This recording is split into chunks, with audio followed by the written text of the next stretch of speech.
ክብር ለስምህ ይሁን። መንፈስ በመካከላችን ይስራ። ልጅ ኢየሱስን አክብረው። ሁሉን ክብር ላንተ ሰጠን በኢየሱስ ስም አሜን። ቁጭ በሉ ተባረኩ።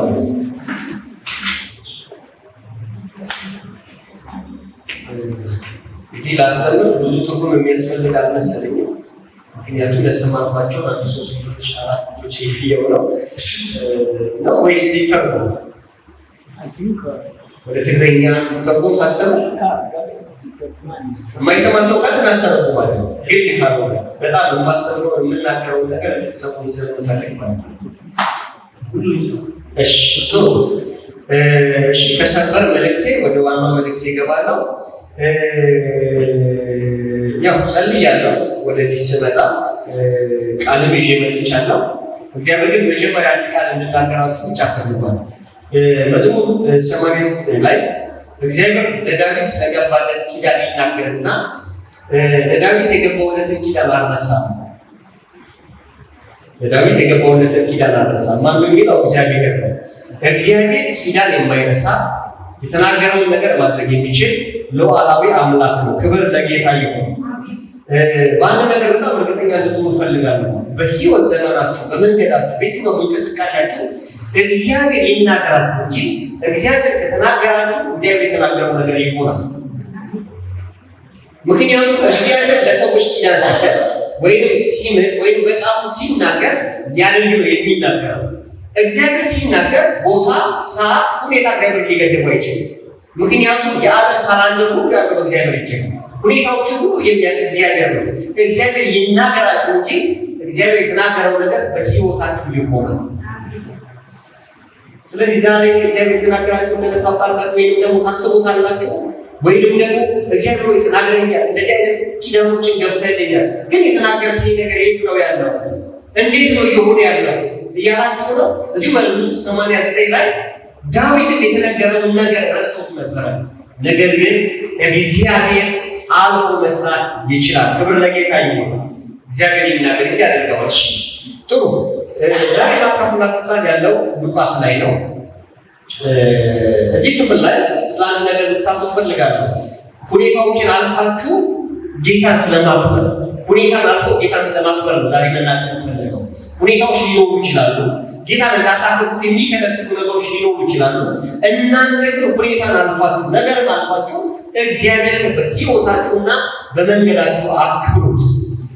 ሉቃስ ምዕራፍ 7 ቁጥር 36 ጀምረን እንደዚህ የሚል ቃል አለ። ከዚህ በኋላ ከፈሪሳውያን አንዱ ምግብ አብሮት እንዲበላ ኢየሱስን ጋበዘው። እርሱም ወደ ፈሪሳዊ ቤት ሄዶ በማዕድ ተቀመጠ። በዚያም ከተማ የምትኖር አንዲት ኃጢአተኛ ሴት ኢየሱስ በፈሪሳዊ ቤት በማዕድ መቀመጡን በሰማች ጊዜ አንድ የአልባጥሮስ ብልቃጥ ሽቶ ይዛ መጣች።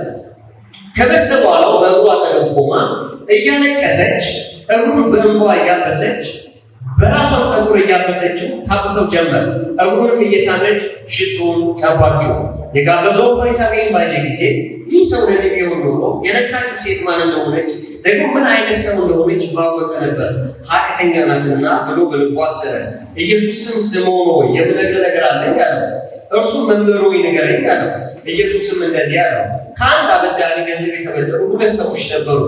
አንደኛው 500 ዲናር፣ ሁለተኛው ደግሞ 50 ዲናር ነበረበት።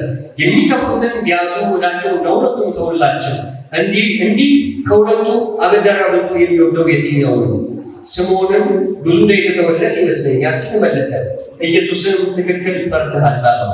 ወደ ሴቲቱ ዘወር ብሎ ስምዖንን እንደዚህ አለው፣ እቺ ሴት ታያታለህን? እኔ ወደ ቤት ገባሁ፣ አንተ ለእግሬ እንኳን አላቀረብክልኝም። እርሷ ግን እግሬ በእንባ አራሰች፣ በጠጉሯም አበሰችኝ። አንተ ከቶ አልሳምከኝም። እርሷ ግን ከገባሁ ጀምራ እግሬን ከምሳም አላቋረጠችም። አንተ ራሴን ዘይት አልቀባህም፣ እርሷ ግን እግሬን ቀባች። ስለዚህ እልሃለሁ እጅግ ወዳለችና ብዙ ኃጢአት ተሰርዮላታል። በትንሹ የተሰረየለት ግን የሚወደው በትንሹ ነው። ኢየሱስም ሴቲቱን ኃጢአትሽ ተሰርዮልሻል አላት። አብሮት በማዕድ ተቀምጠው የነበሩ እንግዶችም ይህ ኃጢአትን እንኳን የሚያስተሰርይ እርሱ ማን ነው ብለው በልባቸው አሰቡ። ኢየሱስም ሴቲቱን እምነትሽ አድኖሻል፣ በሰላም ሂጂ አላት ይላል። እንግዲህ ይህ ታሪክ ሉቃስ ወንጌል ላይ ብቻ የምታገኙት ታሪክ። እንግዲህ አራት ወይ የወንጌል መጽሐፎች አሉ። እነዚህ አራት የወንጌል መጽሐፎች ከማቴዎስ ጀምረን እስከ ዮሐንስ ወንጌል ድረስ ያሉት የወንጌል መጽሐፎች በተለያየ አቅጣጫ ወይም ደግሞ በእነሱ እይታ ኢየሱስ ያስተማረውን ኢየሱስ የሰራውን ወይም በኢየሱስ በአገልግሎት ጊዜ የገጠመውን ነገር በተለያየ ሁኔታ ዘግበውልናል። የበለጠ ደግሞ ማቴዎስ ወንጌል፣ ማርቆስ ወንጌልና የሉቃስ ወንጌል የሚያመሳሰላቸውን ታሪኮችን ይዘዋል። አንድ አይነት የሚያደርጓቸው ታሪኮች ይዘዋል። 65% ከዛም በላይ የሆኑ ተመሳሳይ ታሪኮች አሏቸው። ይሄኛውን ታሪክ ግን የምታገኙት በብቸኝነት ሉቃስ ወንጌል ላይ ብቻ ነው። ይህንን ታሪክ ማቴዎስም አልዘገበውም፣ ዮሐንስም አልዘገበውም፣ ማርቆስም አልዘገበውም። ይህንን ታሪክ በብቸኝነት ሲናገር የምትመለከቱት ሉቃስ ነው። ሉቃስ ይህንን ታሪክ መናገር ለምን አስፈለገው? ከታሪኩ ከመነሳታችን በፊት ይህንን ታሪክ የሚመስል ብዙ የሚያወዛግቡ ነገሮች ስላሉ እሱን እንመልከት። መጽሐፍ ቅዱስ ስታነቡ ኢየሱስ ክርስቶስ ሽቶ የተቀባበትን ታሪክ ታነባላችሁ።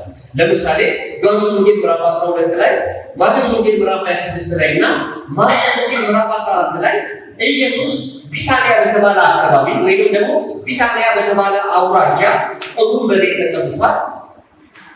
ይሄኛው ታሪክ ግን እሱ ታሪክ አይደለም። ይሄኛው ያነበበው ታሪክ እሱ ታሪክ አይደለም። የቢታንያው ታሪክ አይደለም። ይሄኛው ታሪክ የናይን ከተማ ታሪክ ነው። ልብ ብለን ስንመለከተው የናይን ከተማ ታሪክ ነው። በትንሽ ውስጥ አካባቢ ጂኦግራፊ ምን እንደሚመስል ላሳያችሁ። ኢየሱስ በአገልግሎት በነበረበት ወቅት እስራኤል 3 ቦታ ተከፍላ ልትመለከቷት ትችላላችሁ። ከስር የይሁዳ አውራጃ አለ፣ መሀል ላይ የሳምራውያን መንደር አለ፣ ከላይ ደግሞ ከሁሉ በሰሜን በኩል ደግሞ የገሊላ አውራጃ አለ። ኢየሱስ በእነዚህ በሶስቱም አውራጃዎች በእግሩ እየተመላለሰ አገልግሎትን አገልግሏል። ብዙ ሰዎች በሱ አገልግሎት ተባርከዋል። ልክ ዮሐንስ ወንጌል ምዕራፍ 12፣ ማርቆስ ወንጌል ምዕራፍ 14 እና ማቴዎስ ወንጌል ምዕራፍ 26 የሚዘግብልን ቢታንያ አውራጃ ላይ ኢየሱስ በሽቶ ስለተቀባበት ታሪክ ነው። ቢታንያ የሚባለው አካባቢ ደግሞ ያለው ከኢየሩሳሌም 3 ኪሎ ሜትር ርቀት ብሎ ያለ መንደር ነው። የነ ማርታ መንደር፣ የነ አልዓዛር መንደር ነው ይታወቃል። ኢየሱስ ብዙ ጊዜ ወደ ኢየሩሳሌም ለአገልግሎት ከሄደ እረፍቱን የሚያደርገው በእነ አልዓዛር ቤት ነበር። ቢታንያ ነበር። 3 ኪሎ ሜትር ነው የሚርቀው። የይሁዳ አውራጃ ውስጥ ይገኛል። ይሄኛውን ታሪኩን ያነበበው ክፍል በናይል አውራጃ በናይል ከተማ ውስጥ ነው። ናይል ደግሞ የሚገኘው በገሊላ አውራጃ ውስጥ ነው። ከኢየሩሳሌም 160 ኪሎ ሜትር ያህል ይርቃል። በንጽጽር ኢየሱስ ከቢታንያ ተነስቶ ኢየሩሳሌም የሚሄድ ቢፈልግ 3 ኪሎ ሜትር ነው። በጣም ይቅርታ፣ ወደ 3 ኪሎ ሜትር ነው። በጣም በትንሹ ቶሎ መድረስ ይችላል ማለት ነው። ከናይል ተነስቶ ግን ወደ ኢየሩሳሌም መጣ ከሆነ የ3 ቀንና የ4 ቀን መንገድ ያስፈልጋል። ስለዚህ ታሪኩ የተለያየ ቦታ ነው ማለት እንችላለን። ያን ብቻ ሳይሆን መግደላዊት የአልዓዛር እህት ማርያም በቢታንያ ስትቀባው ስሟ ይታወቃል። የአልዓዛር እህት ወይም ደግሞ የማርታ ማርያም ነች። በስም ትታወቃለች። አገልግሎት ይታወቃል። ከኢየሱስ ጋር የነበራት ግንኙነት ይታወቃል። እቺኛዋ ላይ ከተማ ግን ያለችው ሴት ማንነቷ አይታወቅም። በከተማ ውስጥ አንድ መገለጫ ብቻ አላት። ኃጢአተኛ ሴት የሚል መገለጫ ብቻ አላት። ከጊዜ አንጻር ብንወስደው በቢታንያ አውራጃ ኢየሱስ ክርስቶስ በሽቶ የተቀባው ሊቀደድ 6 ቀን ሲቀረው 6 ቀን ሲቀረው ሁላችሁም እንደምታውቁት በጌታ ስም የሚመጣ የተባረከ ነው፣ ሆሳዕና የዳዊት ልጅ ሆይ አድነን ብለው ያንን ካሉ በኋላ ማታ ላይ ነው በራሴ በሽቶ የተቀባው ኢየሱስ። ይህኛው ታሪክ ግን አገልግሎት በጀመረበት ወቅት ነው። ስለዚህ የኢየሱስ ዝና ይህን ያህል በጣም ከፍ ብሎ ያልወጣበት፣ ብዙ ተደራሽ ያልሆነበት፣ ደቀ መዛሙርቱና በጣም የተወሰኑ ሰዎች የኢየሱስን አገልግሎት የሚያውቁት ጉዳይ በሆነበት ወቅት ነው ይህ ሽቶ የተቀባው። ኢየሱስ ይህንን ታሪክ ከማድረጉ በፊት ምን አይነት መንገዶችን አሳለፈ? እቺ ሴት ለኢየሱስ ያደረገችን ነገር ኢየሱስ በምን አይነት መልኩ ነው እውቅና ይሰጣት? ሉቃስ ምዕራፍ 6 ላይ ስታነቡት አንድ ተራራ ላይ ኢየሱስ ትምህርትን ያስተምር ነበር። በተለምዶ ማቴዎስ ወንጌል ምዕራፍ 5 ላይ እንደምንመለከተው የተራራው ትምህርት ተብሎ የሚጠራው ወይንም ደግሞ የተራራው ስብከት ተብሎ የሚጠራው ቦታ ላይ ኢየሱስ ትምህርትን ይሰጥ ነበር። ከዛ ተራራ ላይ ተነስቶ ኢየሱስ የ1 ሰዓት ያህል መንገድ ተጉዞ ወደ ቅፍርናሆም መጥቷል። ምዕራፍ 7 ቁጥር 1 ላይ ወደ ቅፍርናሆም መጥቷል። ቅፍርናሆም የሚባል ቦታ ላይ መጥቷል። ቅፍርናሆም ከሚባለው ቦታ ተነስቶ ኢየሱስ እንግዲህ ናይን ወደሚባለው ቦታ የመጣው ከቅፍርናሆም ናይን ወደ ተባለው ቦታ ኢየሱስ ለመምጣት 40 ኪሎ ሜትር ያህል በእግሩ መጓዝ ነበረበት። በብላቱስ 40 ኪሎ ሜትር ያህል በእግሩ መጓዝ ነበረበት።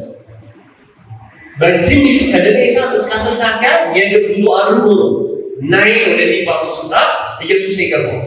ቁጥር 11 ላይ እንደሚነገር ስለዚህ ናይን ከገባ በኋላ ደግሞ ኢየሱስ ወደ እራት ግብዣ ላይ ሄደ። ናይን ከተማ ልክ ሊገባ በር ላይ ሲደርስ ሁለት ከአንድ ግሩፖች ጋር ይገናኛል። ያን ግሩፕ ምንድነው? ክፍሉ ላይ እንደምታነቡት በናይን ከተማ ውስጥ አንድ ብቸኛ ልጅ ነበራት። አንድ መበለት ሴት ልጇ ሞቶባት ልጇን ለመቅበር ከከተማ ውጪ አስክሬን ይዘው እየወጡ ኢየሱስ ደግሞ ከሰበካቸው ተሰባኪያኖቹ ጋር ወይም ደግሞ የተራራው ትምህርት ከተማ በጣም በደስታ ከተሞሉ ሰዎች ወደ ከተማው ይገባ ነበር። በተለይ ከኢየሱስ ጋር በደስታ የተሞሉ ሰዎች ከከተማው ደግሞ በብዙ ለቅሶ የሚያልፉ ሰዎች ይወጡና ይገናኙ ነበር። ኢየሱስ ልክ እዛ ቦታ ላይ ሲደርስ ያንን ጎበዝ የሞተውን ሰው ከሞት አስነስቶ ለእናትየው ሰጣት። ክብር ለጌታ ይሁን። ሐዘን ሲቀይር ትመለከቱታላችሁ። የልብ ስብራት ሲጠግን ትመለከታላችሁ።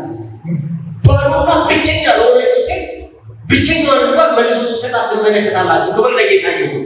ስለዚህ ኢየሱስ በልዩ ድምቀት፣ በልዩ ምስጋና፣ በልዩ ደስታ ነበር ወደ ናይን ከተማ የገባው። ስለዚህ የከተማው መንፈስ ተቀይሮ ነበር። ኢየሱስ ከመምጣቱ ለቅሶ ነበር፣ ከተማ ውስጥ ሐዘን ነበረ፣ ትካዜ ነበረ። ብዙ ሰዎች ያችን ሴት ያስተዛዘኗትና ያለቅሱ ነበረ። ኢየሱስ ያንን ሐዘን ቀይሮ በምስጋና ነበር ወደ ከተማው የገባው። ስለዚህ የከተማው ድባብ ተቀይሮ ነበር፣ በምስጋና ተቀይሮ ነበር። ከዛ ይሄ ከሆነ በኋላ የዮሐንስ ደቀ መዛሙርቶች የመጥምቁ ዮሐንስ ደቀ መዛሙርቶች ወደ ኢየሱስ ሲመጡና አንድ ጥያቄ ጠይቁታል። ዮሐንስ በዚህ ሰዓት እስር ቤት ነው ያለው። ንጉሱ በመቃወሙ ታስሯል። ስለዚህ ምን አይነት ጥያቄ ነው የሚጠይቁት? ጌታ ሆይ ዮሐንስ ልኮ ወደ አንተ የመጣ ነው፣ አንተ ነህ ወይንስ ሌላ አንጠብቅ ብሎሃል? ሌላ አንጠብቅ ብሎሃል? የምትመጣው መሲህ ነህ ወይስ ሌላ ነው እንጠብቅ ብሎሃል? አሁን እዚህ ላይ በጣም ልብ ብላችሁ ስሙ። መጥምቁ ዮሐንስ ኢየሱስ ወደ አገልግሎት ሲመጣ ገና ወደ አገልግሎት ሲመጣ የሚያስጠብቅበት ቦታ ላይ ሆኖ በኢየሱስ ላይ እርግብ ሲወርድ ተመልክቷል። እነሆ የእግዚአብሔር በግ ብሎ ሰብኮለታል። እውነተኛው መሲህ እርሱ እንደሆነ ተናግሯል። የጫማውን ጠፍር እንኳን ለመፍታት የማይገባኝ እርሱ ነው ብሎ ደቀ መዛሙርቶቹ እንኳን ኢየሱስን እንዲከተሉ አድርጓቸዋል መጥምቁ ዮሐንስ።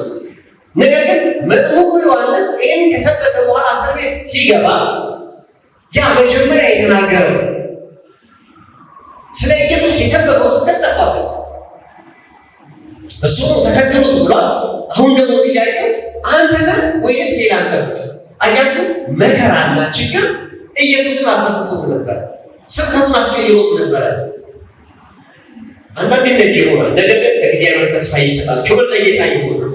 ኢየሱስ ለደቀ መዛሙርቱ ሂዱና በእኔ አገልግሎት እየሆነ ያለው ሂዱና ንገሩት ነው ዮሐንስ አላቸው። እነሱ ከሄዱ በኋላ ግን ዮሐንስ እምነቱ ተሸርሽሯል፣ ደክሟል። ኢየሱስ ግን ስለ ዮሐንስ ድካም አይደለም የተናገረው፣ ስለ ታላቅነቱ ነው የተናገረው። ከሴቶች ከተወለዱት ይበልጣል ያለው። ክብር ለጌታ ይሁን። አያችሁ፣ ክዶኛል፣ አዝሯል፣ ወይም ደግሞ ተንሸራተል አይደለም ያለው፣ እንደውም ስለ ጥንካሬው ተናገረ።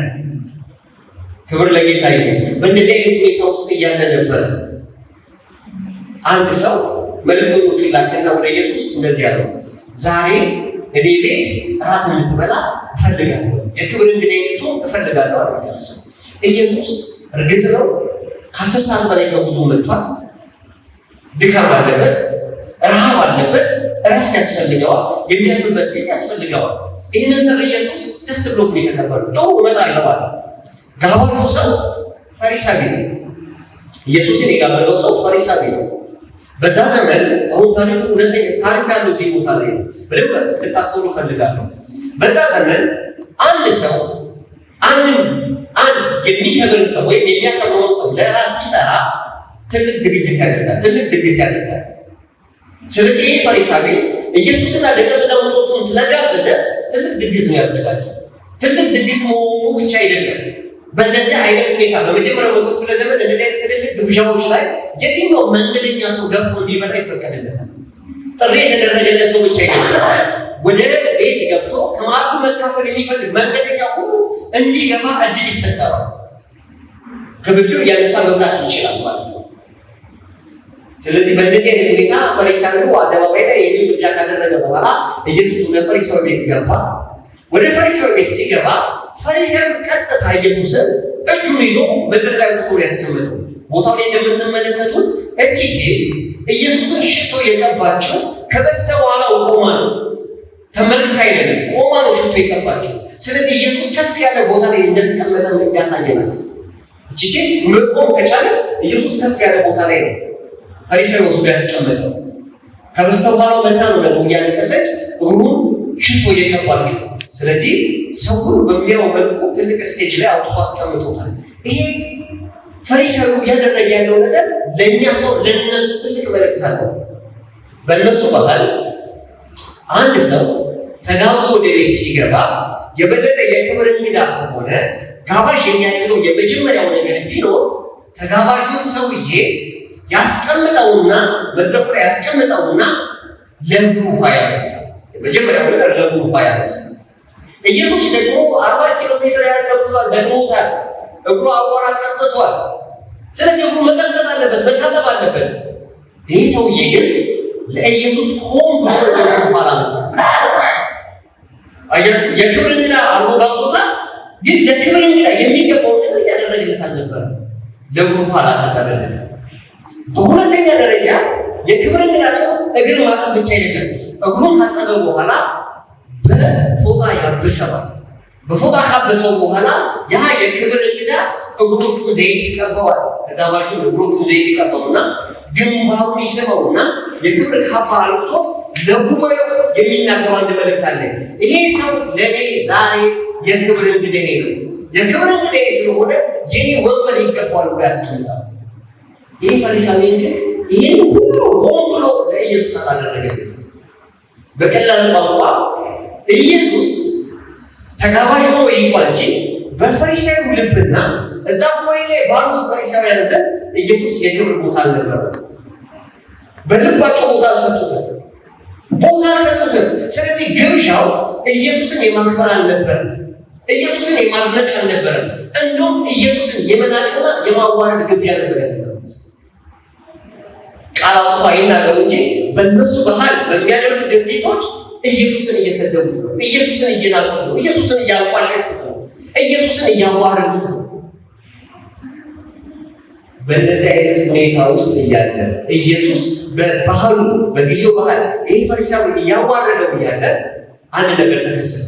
በከተማው በጣም በኃጢአተኝነቷ የምትታወቅ ሴት፣ መታወቂያዋ ኃጢአተኛ የተባለ ሁሉም ሰው የሚሸሻት፣ ሁሉም ሰው የሚጠየፋት፣ ሁሉም ሰው የሚፈራት፣ በከተማው አጸያፊ ስም ያላት አንዲት ሴት ባህሉ ስለሚፈቅድላት ቀጥ ብላ ወደ ራት ግብዣው ገባች።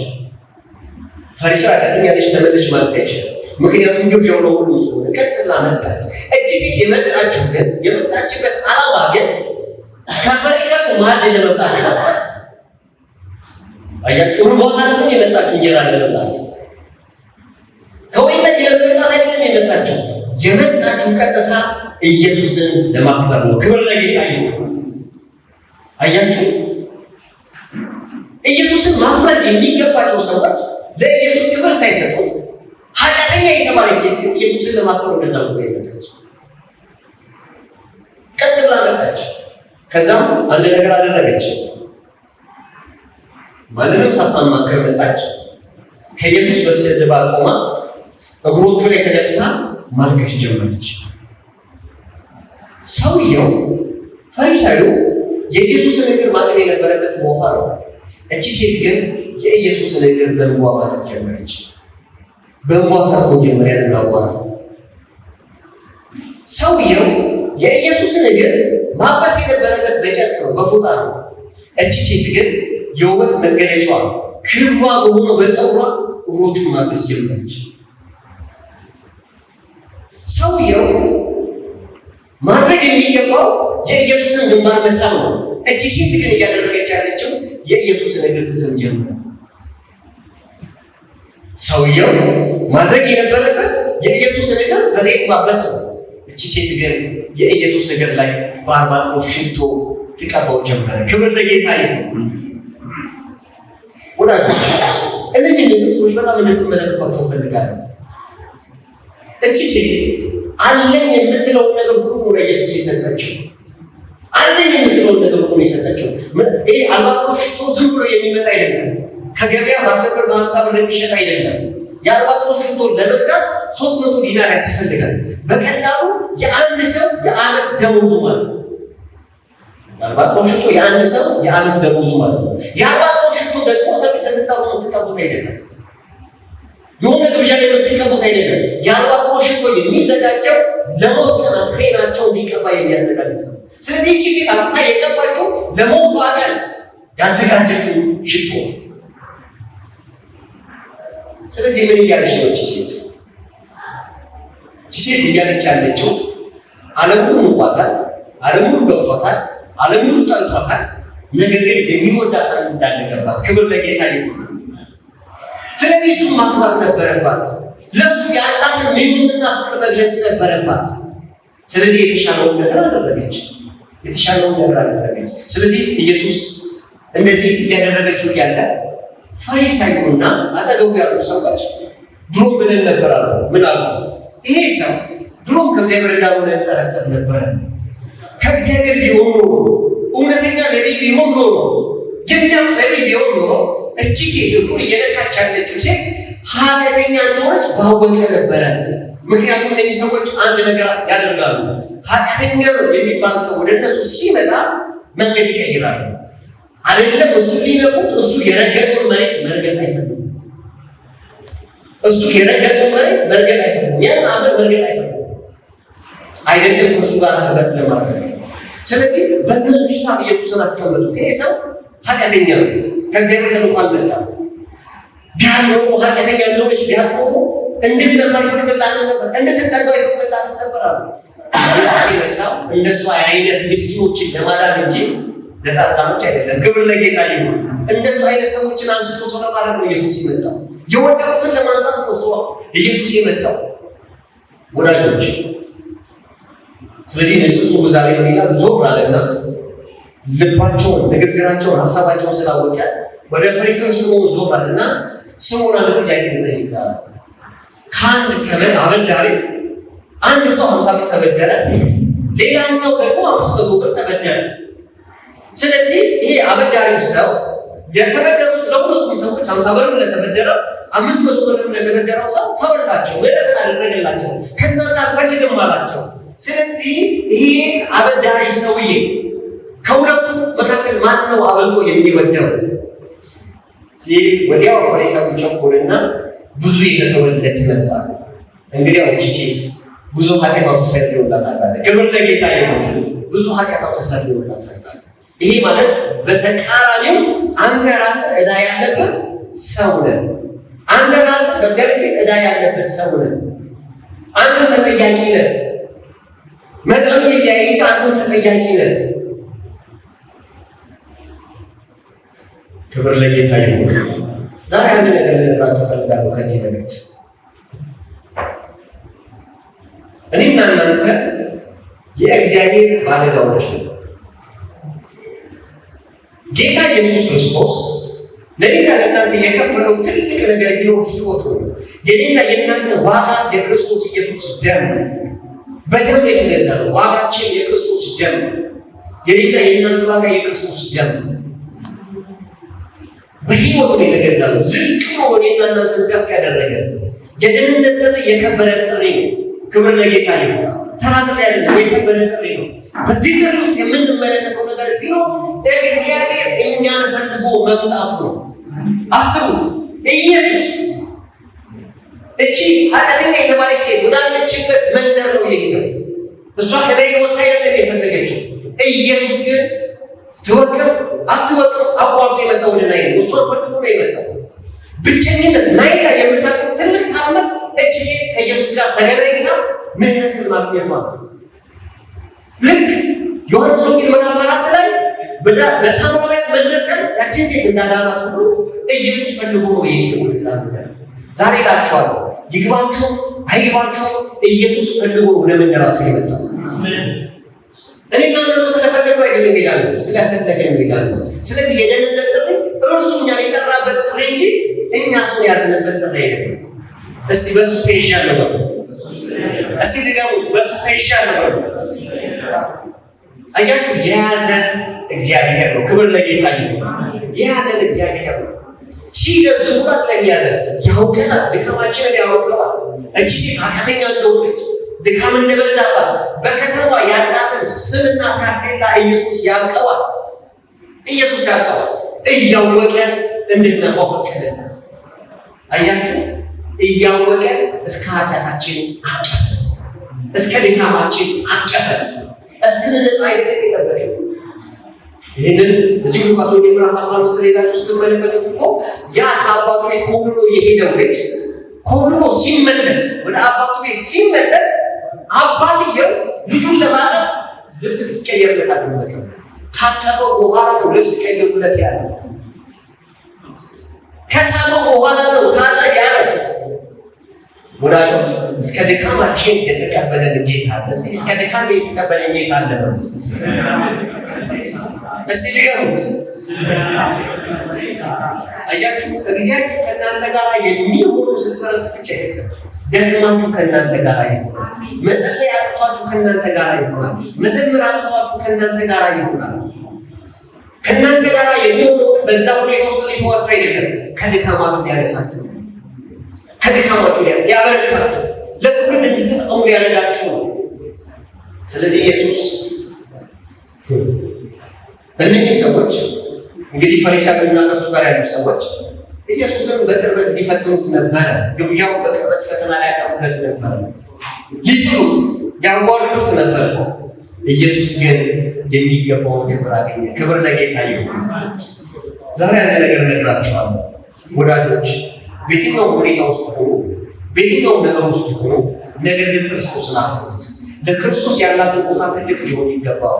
ለክርስቶስ የምንሰጠው ቦታ ትልቅ ሊሆን ይገባል። ያለንን ልንሰጠው ይገባናል። ምክንያቱም እሱ ያለው አንድ ልጁ ለዚያው ደግሞ ደሙን ከሰጠ፣ እኛም ደግሞ ያለን እኛነታችንን ለጌታ ልንሰጠው ይገባል። ሮሜ ምዕራፍ 12 ላይ ትልቁ ስጦታችንን በተመለከተ ሲናገር እኔና እናንተ ለእግዚአብሔር የምንሰጠው ትልቁ ስጦታ ማንነታችንን ነው። ለዚህ ነው ጳውሎስ ሲናገር ምንድን ነው የሚለው? እንግዲህ ወንድሞች ሆይ ሰውነታችሁን ሕያውና ቅዱስ መስዋዕት አድርጋችሁ ለእግዚአብሔር ልታቀርቡ ዘንድ በእግዚአብሔር ርኅራኄ እለምናችኋለሁ። ይህም እንደ ባለ አእምሮ የምታቀርቡት አምልኳችሁ ነው። አዲሱ መደበኛ ትርጉም፣ አምሳራቱ ትርጉም ደግሞ አገልግሎታችሁ ነው ይላል። ራስን ከመስጠት የበለጠ እግዚአብሔርን የምናስደስትበትና የምናገለግልበት መንገድ የለም። እስቲ ራሴ ለጌታ ሰጥቼዋለሁ፣ ደግሞ እሰጠዋለሁ። ስለዚህ ራስን ከመስጠት የበለጠ ጌታን የምናስደስትበት መንገድ የለም። አያችሁ፣ እውነተኛ አምልኮ ለእግዚአብሔር መሰበርና መማረክ ነው። እቺ ሴት እውነተኛ አምልኮ ለማምለክ ነው የመጣችው። መሰበሯን በጌታ ታሳይታለች። እንባዋን እያፈሰሰች እግሩን አጥበዋለች። የአልባጥሮ ሽቶን በእግሩ ላይ አፍስሳለች። ክብር በሆነው ጸጉሯ እግሮቹን አብሳዋለች። እያመለከችው ነበር፣ እየተሰበረች ነበር። በስሙ እውነተኛ አምልኮ ማለት ለእግዚአብሔር መማረክና መሰበር ማለት ነው። እውነተኛ አምልኮ ማለት ለእግዚአብሔር መማረክና መሰበር ማለት ነው። ስትንበረከኩ እኔ አልችልም እግዚአብሔር ነው እያላችሁት ነው። እጃችሁን ስታነሱ እኮ እኔ በቃ ባዶ ነኝ እያላችሁት ነው። ስለዚህ በእውነተኛ አምልኮ ውስጥ፣ በእውነተኛ ምስጋና ውስጥ፣ በእውነተኛ መሰጠት ውስጥ እግዚአብሔር በሌላ በእናንተ ሕይወት ውስጥ የሚያደርጋቸው ትልቅ ነገሮች አሉ። ስለዚህ ይህችን ሴት ምናላት መጨረሻ ላይ አንቺ ሴት እምነትሽ ምን ብሎሻል? አድኖሻል፣ በሰላም ሂጂ አላት። አንቺ ሴት እምነትሽ አድኖሻል፣ በሰላም ሂጂ። ይህ ምን ማለት ነው?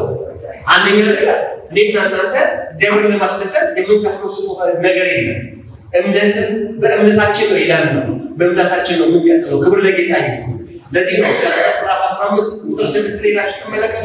አብርሃምም በእግዚአብሔር አመነ፣ እምነቱ ጽድቅ ሆኖ ተቆጠረለት ይሆናል።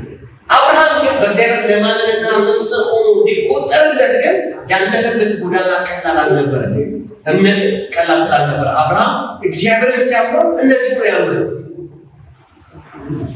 ታያችሁ ታሪኩን ምዕራፍ 14 ላይ አብርሃም በብዙ መልኩ ድል አድርጓል፣ አሸንፏል፣ ነገሥታቶችን ማርኳል፣ ሎጥን ከምርኮ አስመልሷል፣ የሎጥ ምርኮ ተመልሷል። ስለዚህ አብርሃም ጀግና ነው፣ አብርሃም ጎበዝ ነው፣ አብርሃም አሸናፊ ነው። ይሁን እንጂ ግን አብርሃም ጉለት ስላለው በእግዚአብሔር ላይ የሚናገራቸው የማወረው ቃሎች ነበሩ። ምዕራፍ 15 ቁጥር ላይ እንደምትመለከቱት በቤቱ የምስጋና ጊዜ እየተደረገ አብርሃም አሸናፊ ነው፣ አብርሃም ጀግና ነው እየተባለ አብርሃም ግን አንድ ዛፍ ስር ተቀምጦ ይተክዝ ነበር። በዛ ትካዜ ውስጥ እያለ እግዚአብሔር ወደ አብርሃም መጣ። ምክንያቱም አብርሃምን ከከለዳውያን ምድር ሲያወጣው ወደ ከናን ሂድ ሲለው ሊባርከውና ሊያበዛው እንጂ ብቻውን ሊያስቀርብ አልነበረ። ኪዳን ይዞ ነው የወጣው አብርሃም። በፊት ያመልካቸው የነበሩትን የጨረቃ ማለቶችን ጥሎ ሲወጣ እግዚአብሔር ያዋጣኛል ብሎ ሲወጣ በእግዚአብሔር ስላመነ ስለተማመነ ነው። በኪዳን ነው የወጣው። እግዚአብሔር እንደሚባርከው ተናግሮታል። እግዚአብሔር እንደሚያበዛው ተናግሮታል። አብርሃም ግን ብቻው ነው። ስለዚህ በእንደዚህ አይነት ትካዜ ውስጥ እያለ ጀግና ነው፣ አሸናፊ ነው አብርሃም። አስቡ፣ 5 ነገሥታቶችን ያሸነፈው መልከጼዴቅ መጥቶ አብርሃምን ባርኮታል፣ ስጦታ ሰጥቶታል። አብርሃም ግን ትልቅ ጥያቄ ውስጥ ነው ያለው። ካለ ልጅ ይኖራል፣ ካለ ልጅ ይሄዳል። ስለዚህ ይህን እንግዲህ የሚወርሰው ማን ነው? ይህን ማሸነፍ የሚወርሰው ማን ነው? ኤሊዛር ነው፣ ልጅ አይደለም። ስለዚህ እግዚአብሔር ዋሽቶኛል፣ እግዚአብሔር አታሎኛል የሚል መንፈስ ውስጥ ነበር አብርሃም። እያችሁ አብርሃም እንደሰው ተታሰቡ ነው። በእንደዚህ አይነት ሁኔታ ውስጥ ነበር። እምነቱ በጊዜ ሂደት ነው እያደገለት የመጣው። አብርሃም ግን ሲወጣ እንደሚባረክ አስበው ነው የወጣው፣ እንደሚበዛ አስበው ነው የወጣው። ግን እዚህ ቦታ ላይ ሲደርስ ግን ከብዙ ድል በኋላ ግን በቃ ነገሮች ባሉ ይሰሙ ነበር። በእንደዚህ አይነት ሁኔታ ውስጥ እያለ ኪዳኑን የማይረሳ እግዚአብሔር ወደ አብርሃም መጣና እንደዚህ ያለው፣ አብርሃም ሆይ አትፍራ፣ እኔ ለአንተ ጋሻ ነኝ፣ እኔ ኤልሻዳይ ነኝ ያለው። ክብር ለጌታ ይሁን። እኔ ሁሉ ማድረግ እችላለሁ። እኔ ጋር ፈልገህ፣ እኔ ጋር ጠይቀህ፣ እኔ ለአንተ ተናግሬ የምታጣው ምንም አይነት ነገር የለም። እኔ ኤልሻዳይ ነኝ። ከዛ አብርሃም ወደ ጥያቄ መቀጠለ፣ እግዚአብሔር ሆይ ታዲያ እኔ ምን አለኝ? የሚወርሰኝ ኤሊዛር ነው፣ ያለ ልጅ ይሄዳል ተባለ። እንደዛ ከሆነ አለ ዘርህን እንደ ምድር አሸዋ አበዛዋለሁ፣ እንደ ሰማይ ከዋክብት አበዛሃለሁ ሲለው እዛ ቦታ ላይ ይላል አብርሃም በእግዚአብሔር አመነ፣ ጽድቅም ሆኖ ተቆጠረለት። ያን ሰዓት ሳራ አረገዘች። በቃ እግዚአብሔር ሲናገሩ በቃ እንደ ምድር አሸዋ አበዛሃለሁ ሲለው አሁን አብርሃም አመነ፣ እምነቱን ጽድቅ ሆኖ ተቆጠረለት። በቃ እግዚአብሔር እንደሚያበዛው አመነ። ከዛም ማረጋገጫ እግዚአብሔር ለዚህ ሰው መስጠት ስለፈለገ ከአንተ ጋር ዛሬ ኪዳን እናደርጋለን፣ ኪዳን እገባልሃለሁ፣ በሚታይ ምልክት እናገርሃለሁ። መስዋዕቶችን የሚያቀርብ እግዚአብሔር አብርሃምን አዘዘው። ምን አደረገ? ጊደር እረዳለሁ፣ በግና ፍየል እረዳለሁ፣ ዋኖሶችን እረዳለሁ፣ ከዛም ከአንተ ጋር ኪዳን አደርጋለሁ። በዛ ዘመን ውስጥ አንድ ሰው ኪዳን ከሌላ ሰው ጋር ሲያደርግ የሚያደርገው ነገር አንድ እንስሳ ያርዳሉ። ያ እንስሳ 2 ቦታ ይከፍሉትና እጅ ለእጅ ተይዘው በዛ በተሰበው እንስሳ መካከል እያለፉ እንደዚህ ላሉ እኔ ለአንተ የምሰጠህ ኪዳኔን ባልጠብቅ፣ የተናገሩትን ነገር ባልፈጽም እንደዚህ እንስሳ አማልክት ይኖራሉ ይምላል። ባህል ላይ ያደርጋል። ኪዳኔን ካልጠበቁ የእነዚህ እንስሳ አድርገው ያደርገው ልቁራን የሚል መሀል ያደርጋሉ የሚጋቡ ሰዎች። አብርሃም የጠበቀው እንደ ሰው እንደዛ ነበር። 2 ቦታ እንስሶችን ከፋፈለና መሀሉን ከፍቶ እርሱና እግዚአብሔር እየተማማሩ የሚያልፉበትን ሁኔታ ይጠብቅ ነበር። አብርሃም እግዚአብሔር ሊምልለት፣ አብርሃምም ሊምልለት። ይህንን መሀል ላይ እየጠበቀ እያለ አሞራ ሲያባርረው አለ ደከመውና ተቆሰለ። በዛ ሁኔታ ውስጥ እያለ ድንገት በሰለሞን ውስጥ ሲሆን በመስዋዕቱ መካከል የእግዚአብሔር እሳት የእግዚአብሔር መገኘት ሲያልፍ አብርሃም ተመለከተ። ከዛም አብርሃም ከእግዚአብሔር ጋር መሐላ ሊያደርግ ሲነሳ እግዚአብሔር እንደዚህ ያለው ይህን ባላ መገባው እንጂ አንተ አይደለም። አያችሁ፣ አብርሃም ከእግዚአብሔር ጋር መሐላ ፈጽሞ ቢሆን ኖሮ መሐላውን የመጠበቅ ግዴታ ውስጥ ስለሚገባ አብርሃም ደግሞ ደካማ ሰው ስለሆነ ኪዳኑን መቼም ሊፈጸምለት አይችልም። እግዚአብሔር ግን በራሱ እየማለ ለአብርሃም ኪዳን ገባለት። ክብር ለጌታ ይሁን። ይህንን ኪዳን ዕብራውያን ምዕራፍ 6 ላይ እግዚአብሔር ለእኔና ለእናንተ የማለበት ኪዳን እኔና እናንተን እግዚአብሔር በክርስቶስ ኢየሱስ ሲያድነን ወደ ዘላለም ሕይወት ሲያመጣን ይባርከን ሲናገር እግዚአብሔር የማለው በራሱ ኮንዲሽናል በሆነ ነገር ውስጥ አልገባንም። ኮንዲሽናል የሆነ ስምምነት ውስጥ አልገባንም። አንኮንዲሽናል እኛና እግዚአብሔር የማንበት መሀል አይደለም። እግዚአብሔር ለእኛ የማለበት መሀል ውስጥ ነው ያለው። ክብር ለጌታ ይሁን። ስለዚህ መነሻ ላይ እንደነገርኳችሁ እግዚአብሔር ይናገራችሁ እንጂ እግዚአብሔር ይማልላችሁ እንጂ እግዚአብሔር ኪዳን ይስጣችሁ እንጂ ያ ኪዳን ራሱ እግዚአብሔር ይፈጽመዋል። ራሱ እግዚአብሔር ይፈጽመዋል። ክብር ለጌታ ይሁን። ስለዚህ ግን የሚጠበቀው ነገር ይሄ ነው። እግዚአብሔር ኪዳን ፈጻሚ ስለሆነ እግዚአብሔር የታመነ ስለሆነ እግዚአብሔር ራሱ ሊክር ስለማይችል እግዚአብሔር ሁለት የተለዋወጡ ቃሎች ስለሌሉት አንድ ጊዜ አዎ ሌላ ጊዜ አይደለም የሚል ቃል ስለሌለው እግዚአብሔር በራሱ መሐላ ስለገባለን እኔና እናንተን ስለያዘ እኔና ከእናንተ የሚጠበቀው ራሳችንን ለእግዚአብሔር መስጠት ነው። ስለዚህ ነው እቺን ሴት ኢየሱስ ያላት እምነትሽ አድኖሻል በሰላም እያለ መሰጠት ከሷ የሚጠበቀው መሰጠት ከሷ የሚጠበቀው ወደ እግዚአብሔር መቅረብ ከኢየሱስ የሚጠበቀው ለሷ የተባለላትን ኪዳን ማድረግ። ክብር ለጌታ ይሁን። እህቶቼና ወንድሞቼ ስለዚህ የዛሬው ምስራችን ይሄ ነው። የዛሬው ትልቁ ምስራችን ይሄ ነው። የእናንተ ጉዳይ የተያዘው በእግዚአብሔር ነው። ክብር ለጌታ ይሁን። የእናንተን ጉዳይ የያዘው እግዚአብሔር ነው። እያችሁ ሰው አይደለም። የእናንተን ጉዳይ የያዘው ሰው አይደለም። በሰው የሚያዝ ነገር ይጠፋል። በሰው የሚያዝ ነገር ይበላሻል። በሰው የሚያዝ ነገር የሆነ ነገር ሊሆን ይችላል። በእግዚአብሔር ግን እጅ ግን የሚያዝ ነገር ምንም ሊሆን አይችልም። ምንም ሊሆን አይችልም። ምንም ሊሆን አይችልም። በእግዚአብሔር የተያዘ ነገር ምንም ሊሆን አይችልም። ስለዚህ ክርስቶስ ኢየሱስ እኔና እናንተን ያስቀመጠን በእግዚአብሔር እጅ ላይ ነው። በእግዚአብሔር እጅ ላይ የተቀመጠው ምንም ልንሆን አንችልም። ክብር ለጌታ ይሁን። ስለዚህ ልክ እንደዚህ ሴት ልንሰጥለት ይገባናል። ሁኔታዎቻችሁን አትመልከቱ። ሰው በእናንተ ላይ ምንም አይነት ስም ሊሰጣችሁ ይችላል። እችን ሴት ስም ሰጥተዋታል። መታወቂያ ለጥፈውላታል። ለእግዚአብሔር የማትጠቅምና የማትገባ ብለው አስቀምጠዋታል። ሃይማኖተኞቹ ግብዞቹ ስም ሰጥተዋታል። እቺ ሴት ግን አልፋ ለእግዚአብሔር ለክርስቶስ የሚገባውን ነገር አደረገች።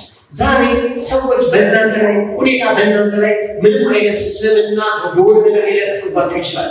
እሱን እያያችሁ እሱን እየሰማችሁ አታውረምሩ። በዛ ሁኔታ ውስጥ አትያዙ። ሰዎች ለእናንተ በሚሰጧችሁ ስምና ሁኔታ አትያዙ። ወይም ሁኔታ በእናንተ ላይ ባለጣው ጫና ውስጥ ገብታችሁ አትቀመጡ። አልፋችሁ ይሂዱ። ለጌታ የሚገባውን ነገር አድርጉ። እሱ ለእናንተ የሚገባውን ነገር አድርጓል። ክብር ለጌታ ይሁን። ስለዚህ እቺ ሴት አልፋ በመሄዷ በሕይወቷ ያለውን የእግዚአብሔር ፕሮግራም ማግኘት ቻለች። አያችሁ፣ መታወቂያዋ ተቀየረ፣ አድራሻዋ ተቀየረ፣ ስሟ ተቀየረ፣ ማንነቷ ተቀየረ። በምን? ኢየሱስን በመንካትና ከኢየሱስ ጋር በመገናኘት። ይህንን ስላችሁ እኔና እናንተ የዘላለም ሕይወት ስንቀበል ከጌታ ጋር ተገናኝተን የጀመርነው አድራሻችን ተቀይሮ የጀመርነው ጉዞ የኔና የእናንተ አድራሻ ከክርስቶስ ጋር ባልቀኝ ነው። ክብር ለጌታ ይሁን። ይሁን እንጂ ግን ከዚህ ዓለም አላወጣን። ዮሐንስ ወንጌል ምዕራፍ 14 ላይ ደቀ መዛሙርቶቹ ያላቸው እንደዚህ ነው፣ ከዚህ ዓለም አላወጣችሁም ያላቸው። ለክርስቲያኖች የተለየ ደሴትን እግዚአብሔር አላዘጋጀም።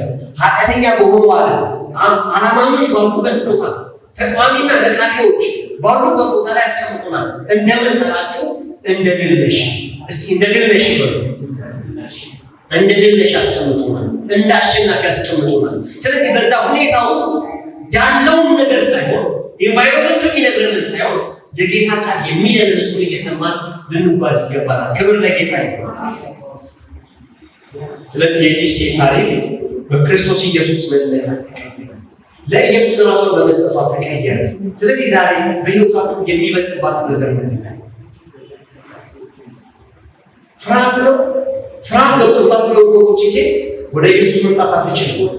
እኔ ማን ኃጢአተኛ ነኝ ብላ ፈሪሳውያኖች እንደዛ ቆጥራ በእነሱ ጉባኤ ውስጥ መገኘት የለብኝም ማለት ይችል ነበር። የኢየሱስን ዝና ሰምታለች። ብዙ ሰዎች ሀገርን ስራት እንደፈታ ከብዙ ነገር ነፃ እንዳወጣቸው ሰምታለች። እግዚአብሔር ልጅ እንደሆነ ታውቃለች። ለዚህም ነው የመጣችው። ግን በዛ ወቅት አይ እሱ ጻድቅ ነው እሱ ጋር ልሄድና እሱ ልነካ አይገባኝም ብላ ተቀመጠች።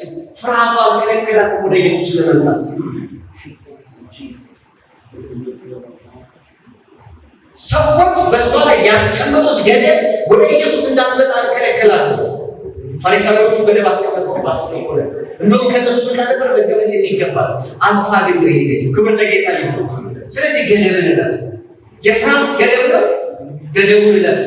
ስለዚህ ፍርሃታቸው አውጣ አያዛቸው እግዚአብሔርን ለማመስገን ለሱ የሚገባውን ነገር ላለማለት እግዚአብሔርን ላለማለት ፍርሃታቸው አያዛቸው።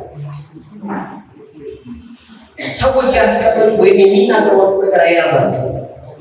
በየትኛው ሁኔታ ሆኖ ወደ ኢየሱስ ቀረቡ። ክብር ለጌታ ይሁን። በየትኛው ሁኔታ ሆኖ ኢየሱስ እንደሆነ ያኔ ታሪካችሁ ይቀየራል። ክብር ለጌታ ይሁን። እንጸልያለን። ሃሌሉያ